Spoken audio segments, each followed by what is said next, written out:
나는 내 손과 내 발에 가락이 6씩 모두 24가락이 있는데 저도 장대한 자의 소생이라. 그가 이스라엘 사람을 능욕함으로 다윗의 형 삼마의 아들 요나단이 저를 죽이니라.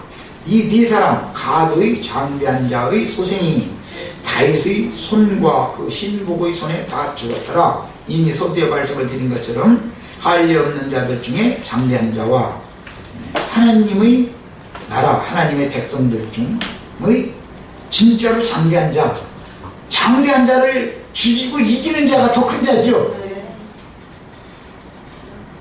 누가 더 큰 자냐, 이제 이걸 지금 얘기한 거다 말이에요. 우리 형제자매분들은 뭐 제가 원칙은 이미 제시했으니까, 예수님도 대중적인 어떤 말씀도 전하고 다 그러셨지만 실제로 교회가 최초에 세워졌을 때는 120명쯤이 모였다고 이렇게 되어 있습니다.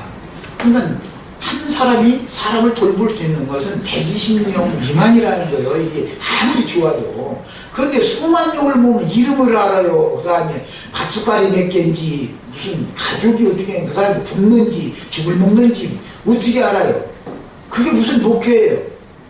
가장이 가족의 형편을 모른다. 그것은 그건 말도 안 되는 소리지요. 주님의 가족의 가장이라는 건 목회자잖아요. 어떤 무리의. 그런데 자기 가족의 형편을 모른다고 그것은 있을 수 없는 일인 거예요. 그러니까 이것은 하나님의 나라의 원칙을 너무 모르는 무지하자들인 것이죠. 그건 종교 조직이고 인간 조직이니까 그게 가능한 것이지, 하나님의 나라라는 것은 하나님의 권속들이 모인 모임들이기 때문에 지금 세상 교회의 방식은 절대 성경은 맞지 않는 겁니다. 그게.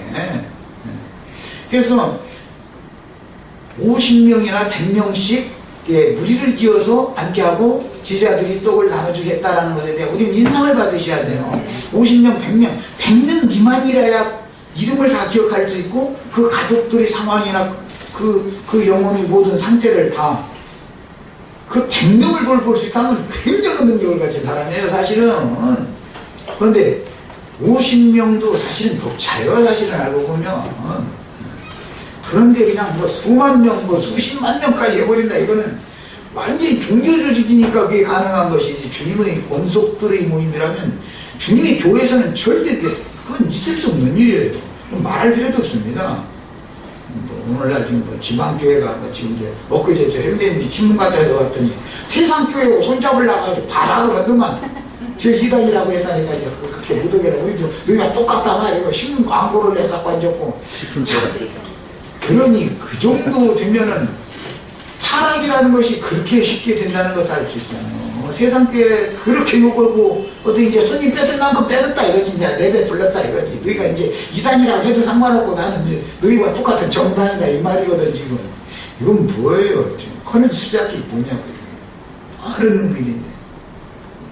자, 다윗의 말년까지 다윗 왕을 대적하였던 가나안 땅의 원고인들 중에 한 족속인 블레셋 족속은 창세기 10장 13, 14절에 의하면 함 자손 중 미스라임의 6째 아들인 기슬루힌에게서 나온 족속인데, 성경에서 블레셋 족속은 가슬루힌 족속은 할례 없는 족속이라고 적대요. 할례자들인 유대인들이 볼 때는 무할례자들인 이방인들을 대표하는 족속이다라는 걸 알 수 있죠.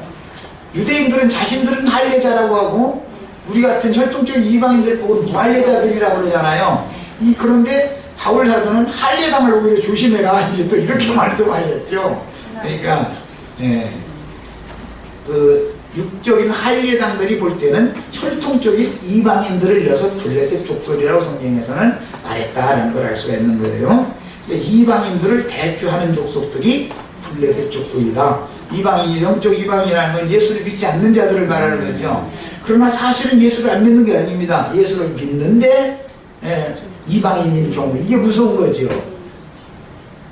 자, 이들은 영적으로 볼 때는 육체로 믿는 자들이며 본능대로 아는 그것으로 망하는 자들이며 예수를 믿었지만 예수님을 대적하며 죽이려 했던 자들이요, 아브라함의 자손임을 자랑하지만 사실은 마귀의 자식들로서 후일 바울이든 사울과 같이 믿지 않을 때 유대교에 심취되었던 것과 같습니다. 이거 큰 자들의 상태다. 자, 그 다음에 후일 블레셋 족속은 갑돌 사람의 땅을 정복하고 거기에 거하였는데 팔레스타인 땅의 강력한 족속으로 자리를 잡게 되어져서 이제 가나안 7족속의 군주국이 블레셋이죠. 블레셋의 5성읍 아주 유명하잖아요. 가사, 가드, 아스돗, 아스글론, 에그론. 사울 왕은 블레셋과의 길보아산 전투에서 어쨌든 오늘날 기성교계의 이 5대 종단이라고 하는 것은 너무 하여튼 이것은 너무 강력해요. 그 중에서 이제 어떤 종단이 뭐 가드 종단인지는 모르지만 어쨌든 자기네 내가 보기에는 지금 뭐 형제 지방교회 이런 데들이 다 가드 족속들 같아요. 자, 지금 다 거기 가면 큰 자들만 아주 전부 거기 거인족들만 있어 보면. 나는 부족하여 너무 영적 지식도 없고 참 나는 은혜가 필요한데 이런 사람이 별로 없어. 전부 선생님으로 보려고 그러고 난 말 안 들어 사람들은. 보면 난 가르치려고 말. 참 다 거인 족속들이야. 아말렉과 블레셋을 이겼고 정복전쟁을 종결하고 사울왕은 블레셋과 길보아산 전투에서 아들들과 함께 전사했으나 다윗은 결국 아말렉과 블레셋을 이겼고 정복전쟁을 최종적으로 종결하고 가나안 땅에 이스라엘 왕국을 세운 왕이었습니다. 그래서 이제 신약에서는 아브라함과 다윗의 자손 예수 그리스도의 그 족보 세계를 말할 때는 아브라함과 다윗의 자손을 말하고 있습니다. 그 다음에 후사사람 10북에는 다윗의 30인 용사 중의 한 사람이었으며 그는 사무엘하 23장 27절에 나오는 후사사람 무분네와 동일한 인물인데 블레셋 족속과 고베서 전투 중에 장대한 자의 아들 중에 사압을 쳐 죽였습니다. 그 다음에 이렇게 다윗의 말년에 왕을 돕는 많은 장수들이 블레셋의 장수들을 죽이고 이긴 기록을 남기는 것은 누가 진정한 큰 자냐? 육적으로 볼 때 큰 자를 꺾는 자가 이기는 큰 자죠, 진짜는. 그러니까 이제 오늘 우리 형제 자매들에게도 이와 같은 능력이 부여되어져서 기성교계에 특히 그 5대 종단, 블레셋 족속의 그 5성읍의 왕들 다 완전히 다 꺾어버릴 수 있기를 바래요. 그 다음에 역대상 27장 11절에 의하면 10북에는 24,000명을 지휘하는 제8부대의 지휘관이었으며 후사사람이라는 말은 유다 족속인 후사의 자손이라는 뜻입니다. 그 다음에 야레오르김의 아들 엘하난이 가드 골리앗의 아우 라흐민을 죽였는데 이렇게 역대상에서는 야레오르김의 아들 엘하난이 가드 골리앗의 아우 라흐민을 죽였다 이렇게 기록이 됐습니다. 그런데 또 이어지는 말씀에는 가드에서 전쟁할 때 가드가 블레셋 5 방백들 성읍 중에서도 가장 강력한 성읍이었죠. 오늘날로 말하자면 아마 장로교단이 가장 강력한지 침례교단이 강력한지 모르지만 어쨌든 아마 장로교단이 제일 강력할 것 같아요. 가드 족속일 것 같아요.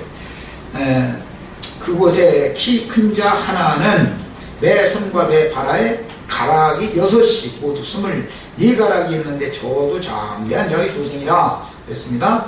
가드는 블레셋의 방업 5성읍 중에서 가장 강력한 성읍이었으며 이제 예수님 때에는 바울이 그 가말리엘과 쌍벽을 이루는 이제 샴마이 학파와 가말리엘 학파가 이제 쌍벽을 이루고 있었는데 바울은 가말리엘의 문화생이었죠. 그러니까 블레셋 5성읍 중에서 가장 강력한 성읍의 그 후에 가장 강력한 성읍은 그 골리앗의 출신지였고 그곳에 그 골리앗의 출신지다 그 말은 신약에 쉬운 표현으로 하자면 가말리엘의 문화생이었던 사울이 큰 자였잖아요. 이렇게 이제 적용하면 되겠죠. 그러나 이제 사울은 다행히 주님 앞에 빛으로 오신 주님을 만나가지고 거꾸로